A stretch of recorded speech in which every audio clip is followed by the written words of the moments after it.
اعوذ باللہ من الشیطان الرجیم بسم اللہ الرحمن الرحیم السلام علیکم ورحمۃ اللہ وبرکاتہ۔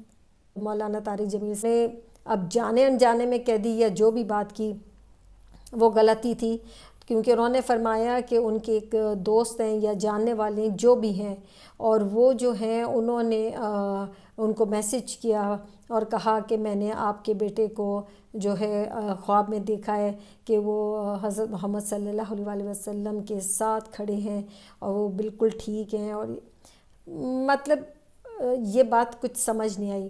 اور وہ جو صاحب جنہوں نے خواب دیکھا ہے وہ کہتے ہیں انہوں نے بار نبی کریم صلی اللہ علیہ وسلم کا دیدار کیا ہوا ہے، مان سکتی ہوں میں اس بات کو، کیا ہوگا، اس میں کوئی بات نہ ماننے والی ہے نہیں۔ اور انہوں نے فرمایا وہ بہت درود پاک پڑھتے تھے، یہ بھی میں نے مان لیا۔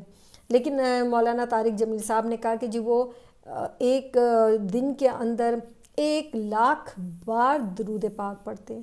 اب وہ کون سا درود پاک ہے جو وہ 1,00,000 بار پڑھتے ہیں؟ درود ابراہیم نہیں ہو سکتا، آپ اس سے چھوٹا بھی لے لیں وہ بھی نہیں ہو سکتا، پھر اسے بھی چھوٹا کر لیں وہ بھی نہیں ہو سکتا، پھر وہ یہی پڑھتے ہوں گے نبی نبی نبی کر کے، وہی ہو سکتا ہے 1 سیکنڈ میں 1 بار نبی۔ لیکن جو یہ بات انہوں نے بولی ہے یہ بالکل عقل کے خلاف ہے، سر پہ سے گزر جاتی ہے کہ کیسے کوئی ایک دن کے اندر 24 گھنٹے کے اندر 1,00,000 بار درود پاک پڑھ لے۔ اور اتنا تو ہم لوگوں کو بھی حساب کتاب پتہ ہی ہے، اور اگر حساب کوئی بھی لگائے تو 24 گھنٹوں کے اندر 86,400 سیکنڈ ہوتے ہیں۔ کتنے سیکنڈ ہوتے ہیں؟ 86,400۔ اگر 1 سیکنڈ پہ بھی وہ ایک بار درود پڑھ رہے ہیں تو بھی لاکھ نہیں بنتے، تو کہنے کے بات یہ ہے کہ ایسی بات کریں کہ جو دوسرے کو کچھ سمجھ آ جائے۔ ہاں وہ بول دیتے 1,000 بار دن کا پڑھتے مان لے، 50,000 بھی دن کا پڑھتے تو شاید کی بات ہے کہ کوئی بندہ مان لے کہ وہ سوتا بھی نہیں، کھاتا بھی نہیں، پیتا بھی نہیں، اور بس درود پاک پڑھتا رہتا ہے۔ تو یا پھر یہ وہ ان بزرگان دین میں سے جو پیچھے گزر گئے جو ایک ہی وضو کے ساتھ کتنے دن نمازیں پڑھتے ہوتے تھے، وہ بھی بات نہیں سمجھ آتی۔ لیکن ٹھیک ہے، جس کا جو معاملہ بنایا ہوا ہے وہ ان کو لے کے چلنے دیں، وہ جو بات کہتے ہیں ہمیں تو نہیں یقین آتا، اور نہ ہی ہم اس بات کو مانتے، کیونکہ پھر کوئی مخلوق ہیں جو اس قسم سے پڑھ لیتے ہیں۔ دیکھیں ایک اور پھر بات آ گئی کہ جی انہوں نے خواب دیکھا۔ دیکھیں سچے خواب کی تو ہے نا کہ سچا خواب انسان دیکھ سکتا ہے، مگر سچا خواب ہے یا نہیں ہے اس کا پتہ تب لگتا ہے جب تعبیر دیکھتے ہیں۔ جب آپ خواب کی تعبیر دیکھتے ہیں تو پتہ لگتا ہے کہ یہ سچا خواب تھا، میں نے دیکھا تھا تو یہ سچا ہو گیا۔ یہ سچا خواب ہوتا ہے کہ آپ نے کوئی چیز دیکھی اور پھر وہ آپ کے سامنے ظاہر ہوگی تو ہاں جی میں نے سچا خواب دیکھا تھا۔ اب یہ سچا خواب ہے یا نہیں ہے یہ کون تصدیق کرے گا؟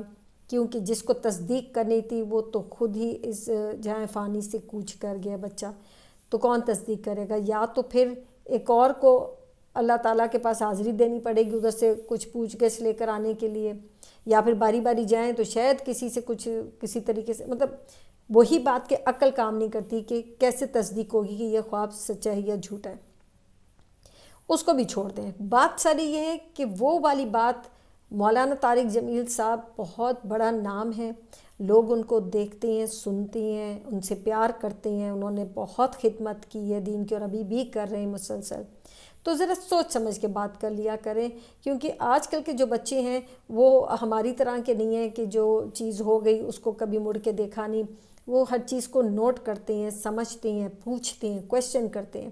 تو ہم بھی ان کو پھر کوئی جواب نہیں دے سکتے، اور جب ہم ان کو کوئی جواب نہیں دے سکتے تو وہ پھر کیا معاملہ بن جاتا ہے کہ وہ پھر وہ والے جو ہمارے عالم دین ہیں وہ برے بن جاتے ہیں، اور پھر بچے کہتے ہیں ہم ان کی بات سنیں، یہ تو اتنی بڑی بڑی بات کر جاتے ہیں جو کہ ناممکن بات ہے۔